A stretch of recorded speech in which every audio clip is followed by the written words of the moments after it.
lecture, we learned that we see objects around us because of the light reflecting from them. Some objects like the sun, burning candle and the fluorescent bulb emit light of their own. They are also called luminous objects.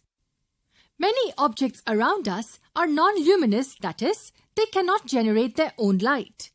However, these objects reflect the light from the luminous objects from their surfaces. And because of this reflection, we can see such objects. In which direction do the luminous objects emit their light? They emit light in all the possible directions. Consider a fluorescent bulb which is glowing. It is emitting light in all the directions. Let us denote each direction with a straight line and an arrow on it pointing in the direction where the light is traveling. So all these arrows represent various paths along which light is traveling. These arrows are what we call rays of light. Here's how we define a ray of light. A ray of light is a straight line path along which light travels. So now we know that light emitted by luminous objects travel in a variety of directions. Suppose rays of light from this fluorescent bulb fall on the surface.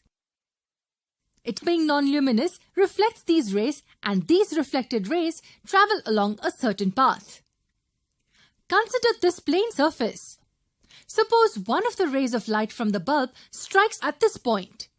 This is called an incident ray. We know that this surface will reflect this ray, and the reflected ray will travel in this direction. Why only in this direction? Why not here or here? This is because rays of light obey certain laws of reflection when they strike any surface. Draw a perpendicular to the surface at the point of incidence. This line is also called normal. Here are the two laws of reflection that any light ray obeys.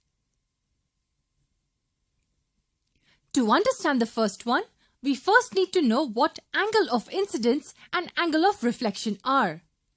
The angle of incidence is the angle made by the incident ray with the normal. It is denoted by I. The angle of reflection is the angle made by the reflected ray with the normal. It is denoted by R. So our first law says that the angle of incidence is always equal to the angle of reflection. I is equal to R. Here, as I is equal to R, if the incident ray strikes at this point, then the reflected ray will travel along this direction only so as to keep the measure of R same as I. If I move the incident ray here, then the reflected ray will also move to keep the measure of R same as I. I is always equal to R. Okay, so this was about the first statement. What about the second statement? The second one tells us that the incident ray, reflected ray and normal all lie in the same plane.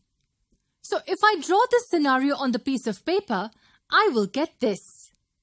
Incident ray, reflected ray and the normal, all three are in the plane of the paper.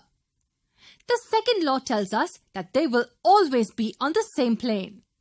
For example, if the reflected ray is in this direction instead of this, then the diagram will look like this.